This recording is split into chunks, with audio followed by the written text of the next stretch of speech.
Hello my dear students, आप सभी लोगों का राइस स्मार्ट हिंदी के यूट्यूब चैनल पर बहुत बहुत स्वागत है। मैं आपका केमिस्ट्री एंड बायोलॉजी मेंटर के राहुल सर। कैसे आप सभी लोग, जल्दी से कमेंट करके बताइए। और मैं अपने बारे में बात करूं तो बिल्कुल चंगा, खूब सॉलिड।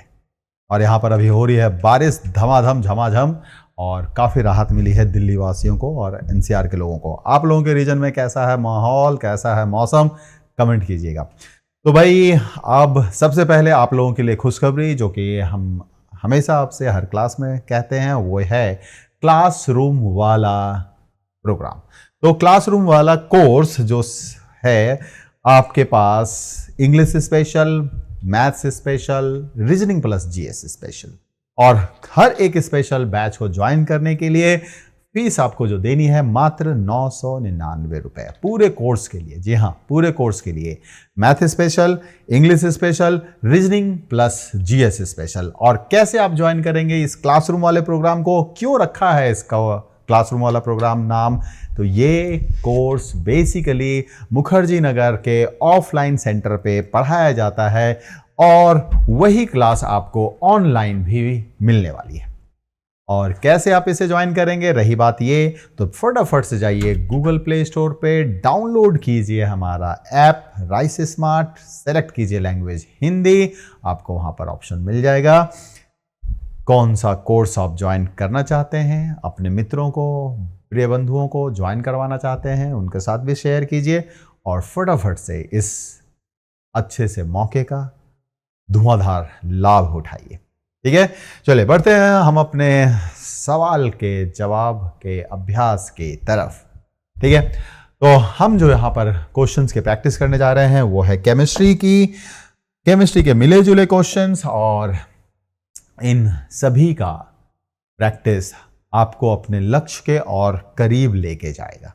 जितनी ईमानदारी के साथ, मेहनत के साथ आप अपनी तैयारी में लगे रहेंगे, आप उतनी ही जल्दी अपने लक्ष्य को प्राप्त करेंगे।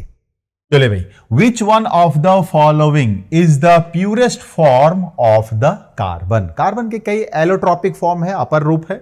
अपर रूप हम किसे कहते हैं, जिनके भौतिक गुणों में असमानता होती है लेकिन उनके रासायनिक गुण समान होते हैं, है ना। तो उसमें आपका है चारकोल, कोक, फुलरिन और कार्बन ब्लैक। ठीक है, charcoal, Coke, fullerene, carbon black जिसका इस्तेमाल प्रिंटिंग इंक के तौर पे भी किया जाता है, ब्लैक पिगमेंट के तौर पे, जैसे कह सकते हो कि शू पॉलिश में जो ब्लैक है वो यूज करते हैं, प्रिंटिंग इंक ब्लैक वाला, उसमें कार्बन ब्लैक का प्रयोग किया जाता है।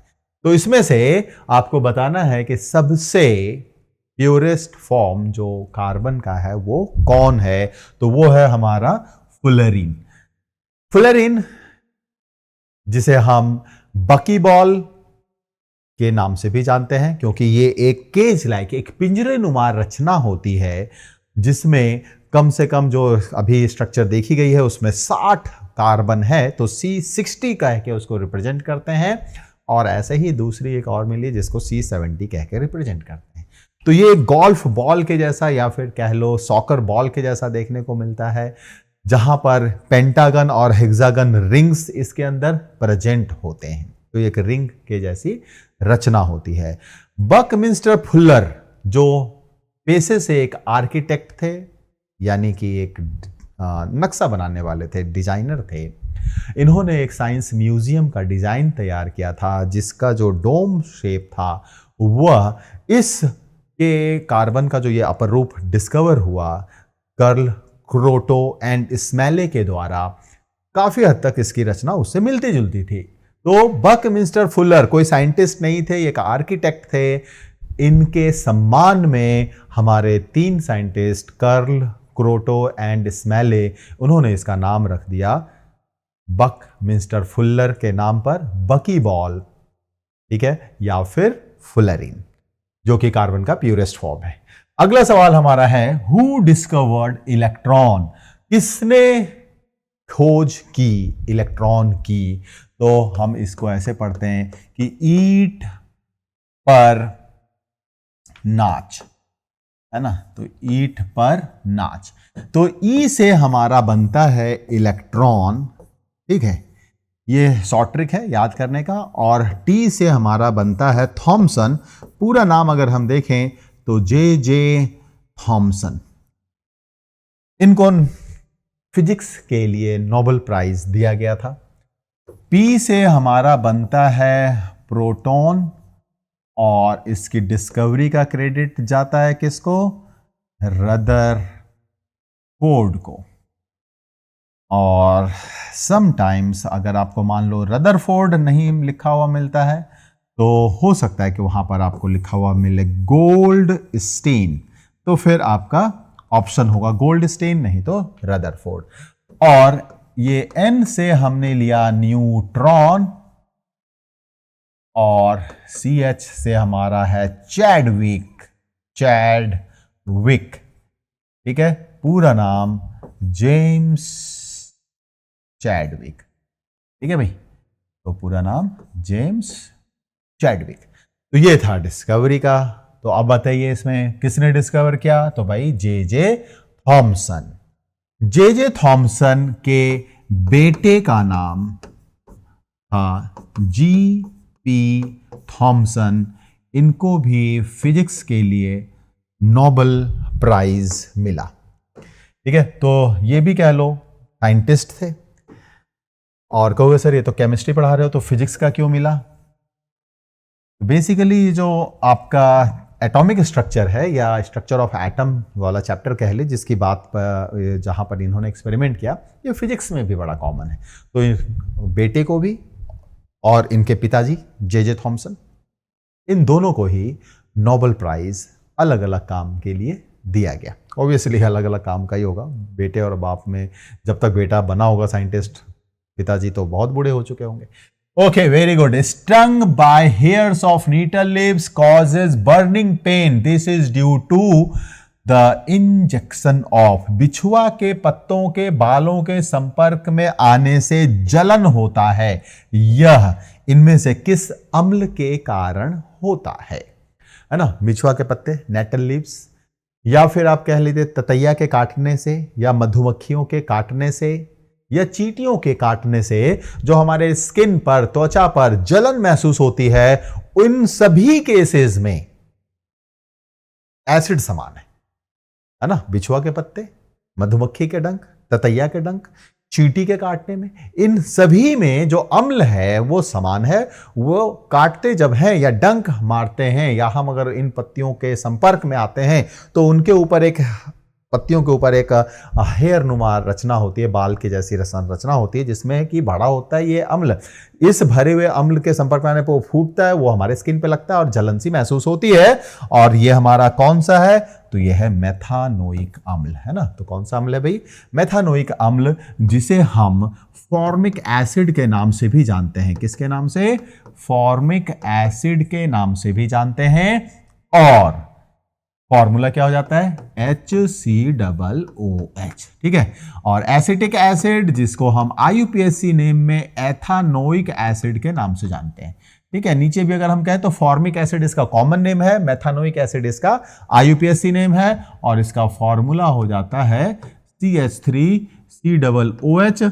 और ये जो आपका एसिटिक एसिड है यानी एथानोइक एसिड है, ये विनेगर यानी सिरका का एक इंपॉर्टेंट कॉन्स्टिट्यूएंट है, एक बहुत ही महत्वपूर्ण घटक है। ठीक है भाई, चलिए अगले सवाल की तरफ बढ़ते हैं। The example of solution of liquid in gas is. तो सॉल्यूशन 9 तरह का होता है। वैसे देखा जाए तो पहले तो हम फिजिकल बेसिस पर, सॉल्वेंट के फिजिकल बेसिस पर बांटे तो 3 तरह का होता है, सॉलिड सॉल्यूशन, लिक्विड सॉल्यूशन और गैस सॉल्यूशन। ठीक है, कौन से 3 टाइप के होते हैं? तो एक होता है हमारा सॉलिड सॉल्यूशन, फिर होता है हमारा लिक्विड सॉल्यूशन, फिर गैस सॉल्यूशन। ठीक है, तो गैस सॉल्यूशन में क्या होगा कि आपका सॉल्वेंट हमेशा गैस होगा। जैसे example, solid in gas, liquid in gas और गैस इन गैस। तो इसके 3 टाइप होगा ना भाई। इसी तरह इसके भी 3 टाइप, इसके भी 3 टाइप, तो टोटल 9 टाइप बन गए। तो यहीं पर ये पूछा है, लिक्विड इन गैस यानी गैस में द्रव हो इस तरह का एक विलयन यानी कि घोल का उदाहरण बताइए। Dry air, sugar in water, mercury in gold, moist air. देखिए ड्राई एयर शुष्क हवा, सिर्फ हवा यानी सिर्फ गैस है, कोई डस्ट पार्टिकल होगी तो चलो वो सॉलिड स्टेट है तो उसको कंसीडर नहीं कर सकते।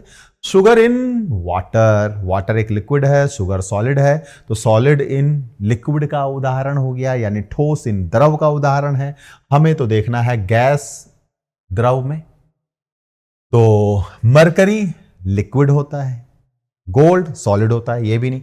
तो फिर एक ही उदाहरण बच गया मॉइस्ट एयर, जहां पर जो ह्यूमिडिटी है, जैसे भी बारिश का मौसम हो रहा है तो अब हमारे वातावरण में ह्यूमिडिटी यानी आर्द्रता बहुत ज्यादा है। और ये क्यों है? क्योंकि जो वाष्प कण है या जल कण है वो इस पूरे वायुमंडल में फैला हुआ है, वायु के साथ मिक्स है। ठीक है, तो ये हमारा इसका सही आंसर हुआ। Next, natural indicator litmus is extracted from. Litmus जिससे हम एसिड बेस इंडिकेटर के तौर पे इस्तेमाल करते हैं यानी क्षार अम्ल सूचक के तौर पे इसको हम उपयोग में लाते हैं। जब ये अम्ल के साथ अभिक्रिया करता है यानी किसी एसिड के साथ जब हम इसको करते हैं ट्रीट, तो ये क्या होता है? ब्लू से रेड हो जाता है। ब्लू से क्या हो जाता है? रेड हो जाता है। और अगर हम बेस की पहचान करना चाहते हैं तो उसमें जब हम रेड लिटमस डालते हैं तो वो ब्लू हो जाता है, और ब्लू अगर डालेंगे तो ब्लू ही रहेगा। प्योर लिटमस जो होता है वो पर्पल कलर का होता है। तो ये जो किया जाता है ये लाइकन से किया जाता है, जो बेसिकली एल्गी प्लस फंगस का एक सिम्बायोटिक एसोसिएशन है, सहजीविता है, म्यूचुअलिज्म है। ठीक है भाई। नेक्स्ट क्वेश्चन हमारा क्या कह रहा है भाई? Which one of the following is a liquid metal. तो पूरे आवर्त सारणी के अंदर दो ही तत्व ऐसे हैं जो द्रव अवस्था में पाए जाते हैं। देखो वाटर जो है ये तत्व नहीं है, ये यौगिक है। ये क्या है? एक यौगिक है। और मेटल, मेटल की बात कहा तो मेटल क्या? एक एलिमेंट यानी कि एक तत्व है, यौगिक की बात नहीं कर रहा है। सोडियम ठीक है, ये एक मेटल है, सॉफ्ट मेटल है, चाकू से इसको काट सकते हैं, लेकिन ये द्रव अवस्था में यानी लिक्विड स्टेट में नहीं रहता है। लिक्विड स्टेट में रहने वाला मरकरी ही है जो मेटल है, लेकिन कैसा है? लिक्विड है। और अगर हम ब्रोमीन की बात करें तो ब्रोमीन भी लिक्विड है। तो यही दो तत्व ऐसे हैं पीरियोडिक टेबल में, आवर्त सारणी में, जो कि लिक्विड हैं, द्रव अवस्था में है। लेकिन ये लिक्विड नॉन मेटल है यानी कि एक द्रव अधातु है। कौन? ब्रोमीन। ऑरेंज रेड कलर का होता है ये। और मरकरी हमारा एक लिक्विड मेटल है। तो सवाल ध्यान से देखिए, इसने पूछा लिक्विड मेटल, इसलिए आंसर हमारा हो गया मरकरी, ना कि ब्रोमीन। अगला सवाल, terfenadine is commonly used as a और एन। टेरफेनाडाइन को हम किसकी तरह इस्तेमाल करते हैं? क्या ये ट्रैंक्विलाइजर है? ट्रैंक्विलाइजर ऐसे केमिकल होते हैं जो हमारे सेंट्रल नर्वस सिस्टम पर डायरेक्टली एक्ट करते हैं और हमारे सेंट्रल नर्वस सिस्टम को सुन्न कर देते हैं यानी उसे सुला देते हैं। इससे हमें दुख, तकलीफ, दर्द, अवसाद, डिप्रेशन ऐसी चीजें महसूस नहीं होती। एंटीहिस्टामिन, एंटीहिस्टामिन यानी कि ऐसी दवाइयां जिससे हम एलर्जी से अपने आप को बचाते हैं। यानी अगर हमें मान लो किसी चीज से एलर्जी है तो ये एंटीहिस्टामिन की जो दवाइयां होती है हमें उस एलर्जी से बचाती हैं, है ना। और एंटीमाइक्रोबियल, एंटीमाइक्रोबियल यानी ये रोगाणुरोधी या फिर कह लो कि सूक्ष्म जीव रोधी, ये ऐसे हैं जो सूक्ष्म जीवों के द्वारा जो बीमारी हमारे शरीर में पैदा की जा सकती है उनसे बचाने का काम करता है। और एंटीबायोटिक, तो यहां पर हम क्या कहेंगे कि ये एंटीबायोटिक ये भी हमारे बॉडी पर माइक्रोबियल एक्शन से बचाते हैं। तो ये भी एक तरह का एंटीमाइक्रोबियल ही है। ठीक है, तो एंटीमाइक्रोबियल कैटेगरी के अंदर ही एंटीबायोटिक भी आता है। तो टेरफेनाडाइन हमारा क्या हो गया? तो ये हो गया एंटीहिस्टामिन। तो टेरफेनाडाइन और डाइमेटेप ये हमारा एंटीहिस्टामिन की तरह यूज किया जाता है, उपयोग में लाया जाता है। नेक्स्ट है, which one of the following is responsible for the mass of an atom. किसी भी परमाणु का जो द्रव्यमान होता है उसके लिए कौन उत्तरदायी होता है? सिर्फ प्रोटॉन, सिर्फ न्यूट्रॉन, न्यूट्रॉन और प्रोटॉन दोनों, प्रोटॉन और इलेक्ट्रॉन दोनों? तो हमारा आंसर सिर्फ न्यूट्रॉन एंड प्रोटॉन।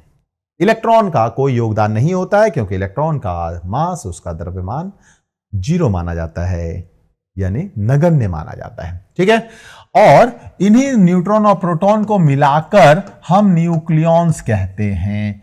तो इसको ध्यान में रखिएगा, अगर आता है सवाल कि न्यूक्लियॉन्स किसे कहते हैं, तो प्रोटॉन और न्यूट्रॉन की जो संख्याएं हैं किसी भी एक एटम के नाभिक में, किसी भी एक परमाणु के नाभिक में जो उपस्थित प्रोटॉन और न्यूट्रॉन की संख्या है उसी को हम मिलाकर कहते हैं न्यूक्लियॉन्स। बहुत ही अच्छा। 40 ग्राम of common salt is dissolved in 320 gram of water. The mass percent of salt is. अब मास परसेंट निकालना है, तो मास परसेंट कैसे निकालते हैं कि आपको जो है दिया गया मास, यानी कि गिवन मास, जो आपको मास दिया गया है उसको हम भागा लगाते हैं, डिवाइड लगाते हैं टोटल मास से, किसके साथ?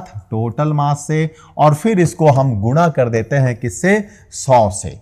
तो इस तरह से जो हमारा निकल के आता है वो मास परसेंट कहलाता है। तो यहां क्या हो जाएगा? 40 अपॉन, अब देखो टोटल मास में चूंकि पानी के अंदर आपने सॉल्ट भी मिला दिया है, तो 40 प्लस 320 इंटू 100, तो ये हो गया 40 अपॉन 360 इंटू 100। 1010 कैंसिल, और 4 से 9 जा 4 9 जा 36, तो ये वापस हमारा 100 अपॉन 9 हो गया। तो 9 1 जा 9 1 जा, यानी 11.1%। समझ में आ गया भाई? चलिए बहुत अच्छा, आगे बढ़ते हैं। हमारा अगला सवाल है, which one of the following correctly defines the state of a glass? Glass, चाहे वो आपने अपने खिड़की में लगा रखा हो, दरवाजे में लगा रखा हो, या फिर ग्लास आपके सेंटर टेबल, जो डाइनिंग टेबल उस पे हो, सेंटर टेबल पे हो, कहीं भी जो कांच है, जो ग्लास है, आप उसको कैसे परिभाषित करेंगे? क्या ये क्रिस्टलाइन सॉलिड है, एक सुपर कोल्ड लिक्विड है, कंडेंस्ड गैस है, या लिक्विड क्रिस्टल है? तो भैया ना तो ये क्रिस्टलाइन सॉलिड है, बिल्कुल सही कहा, कंफ्यूज ना होइएगा। ग्लास देखने में ठोस के जैसा है, लगता है कि ये एक निश्चित आकार, एक निश्चित आयतन है इसका, लेकिन जी नहीं, ग्लास उसको माना जाता है सुपर कोल्ड लिक्विड। ठीक है, तो ग्लास को क्या माना जाता है? Super cold liquid. यही वजह है कि जब ग्लास को हम ऐसे खड़ा करके कहीं लगाते हैं, जैसे सपोज कर लो कि हमने अपनी खिड़की में लगाया है, 70 80 100 साल पहले लगाया है, किस्मत से अभी भी वो अगर बचा हुआ है, तो क्या होता है जब हम उसकी मोटाई को नापते हैं तो वो ग्लास की थिकनेस, जो मोटाई ऊपर की तरफ है पतली है, नीचे की तरफ अब उसकी मोटाई हमें ज्यादा मिल रही है, यानी उसकी थिकनेस नीचे की तरफ ज्यादा है, ऊपर कम है। ऐसा क्यों हो रहा है? क्योंकि ग्लास के जो मॉलिक्यूल्स हैं, जो उसके अणु है, वो ऊपर से नीचे की तरफ मूव कर रहे हैं, नीचे आके इकट्ठा होते जा रहे हैं, इसलिए नीचे की मोटाई बढ़ गई, ऊपर की मोटाई कम हो गई। बाहर से देखने में सॉलिड, लेकिन अंदर से इसके अणु में गतिशीलता जिस तरह से द्रव के अंदर देखने को मिलता है, इसलिए इसे कहा गया सुपर कोल्ड लिक्विड, अति शीततीत द्रव। ठीक है, बढ़िया भाई। अगला सवाल, is known as oil of vitriol. Vitriol बड़ा एक इंपॉर्टेंट सेगमेंट है। ऑयल ऑफ विट्रियोल हम किसे कहते हैं? सल्फ्यूरिक एसिड को, जिसका फॉर्मूला क्या होता है भाई? H2SO4। नाइट्रिक एसिड फॉर्मूला क्या होता है? HNO3। हाइड्रोक्लोरिक एसिड फॉर्मूला क्या होता है? HCl। एसिटिक एसिड फॉर्मूला क्या होता है? CH3COOH। और HNO3 और HCl, इसी का अगर हम 1:3 रेशियो ले लेते हैं, यानी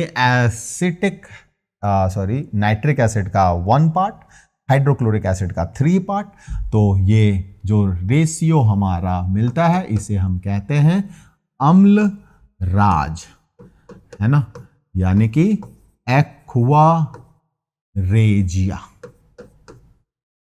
सबसे खतरनाक एसिड एक्वारेजिया, इतना खतरनाक एसिड जिसमें सोना, चांदी, प्लैटिनम जैसे खतरनाक धातु जो किसी और मेटल के अंदर किसी और अम्ल के अंदर, किसी और एसिड के अंदर डिजॉल्व नहीं होते, ये धातु भी, सोना, चांदी, प्लैटिनम जैसे धातु भी इस एक्वारेजिया या अम्ल राज के अंदर आसानी से घुल जाते हैं। इसलिए अम्ल राज को, एक्वारेजिया को हम सोनार का अम्ल भी कहते हैं। सोनार क्या हुआ? तो जो ज्वेलरी बनाते हैं तो इसे हम ज्वेलर्स एसिड के नाम से भी जानते हैं।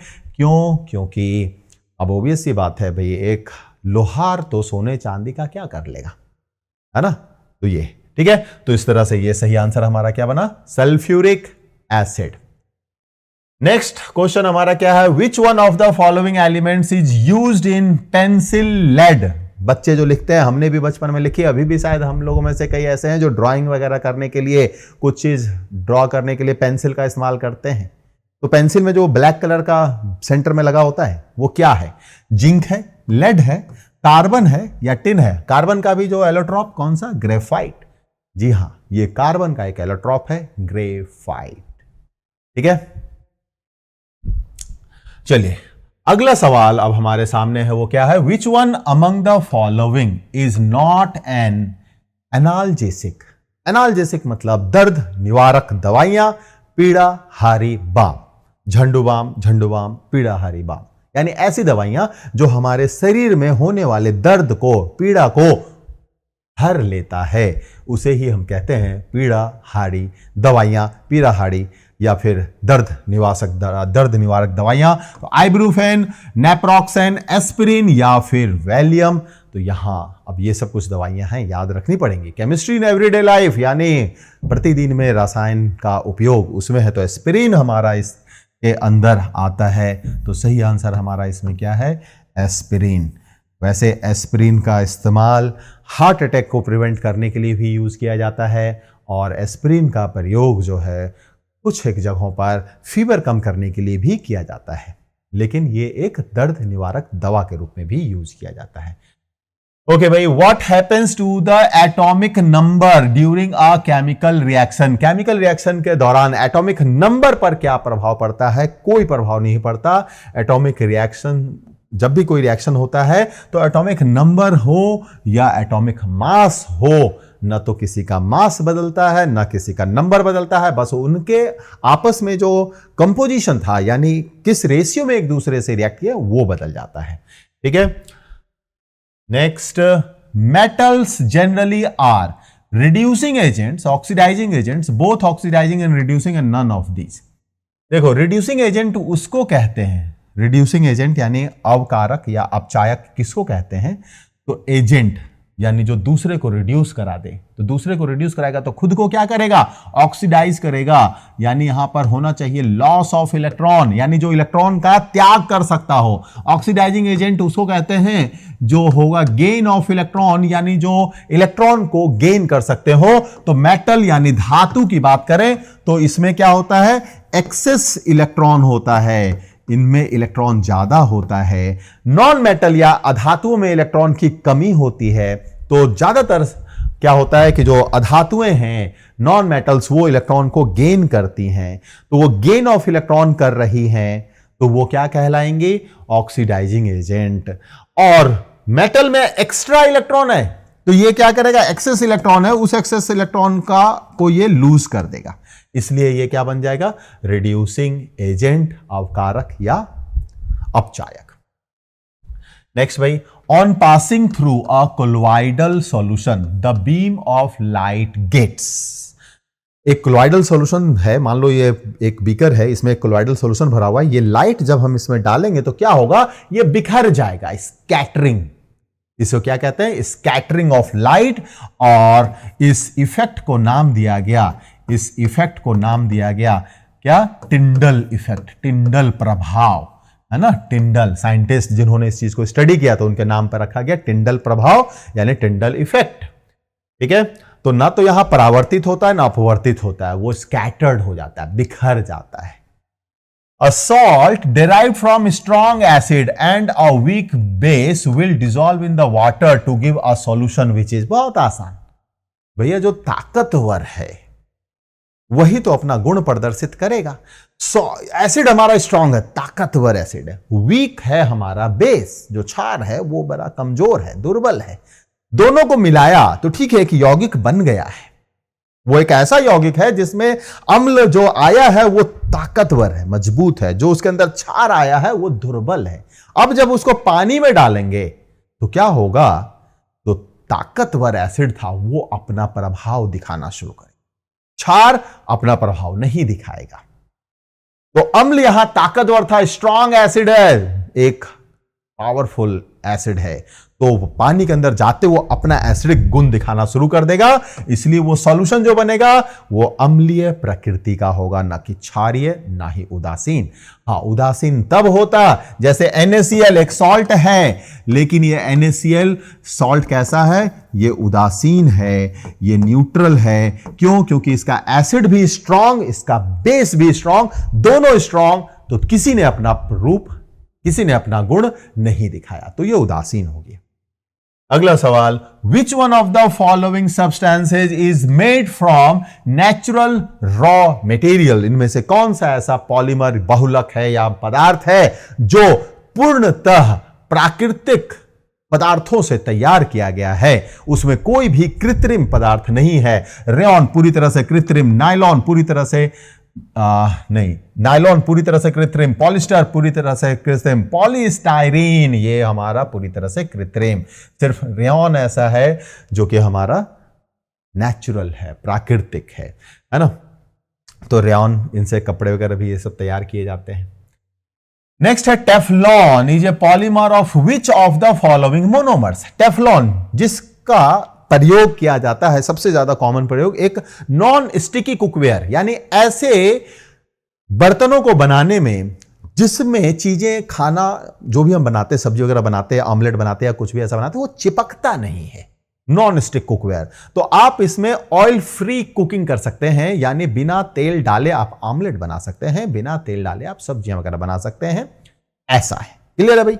तो टेफ्लॉन का एक ये यूज है। ये किसकी मदद से? तो टेफ्लॉन में जो टी है वो टेट्रा, एफ जो है वो फ्लोरो एफएल से, और इस तरह से टेट्रा फ्लोरो इथाइलिन से बना हुआ है टेफ्लॉन। ठीक है, तो ये हमारा क्या है इसका आंसर? टेट्रा फ्लोरो इथाइलिन। और यहां पर हमारा ये सेशन होता है खत्म।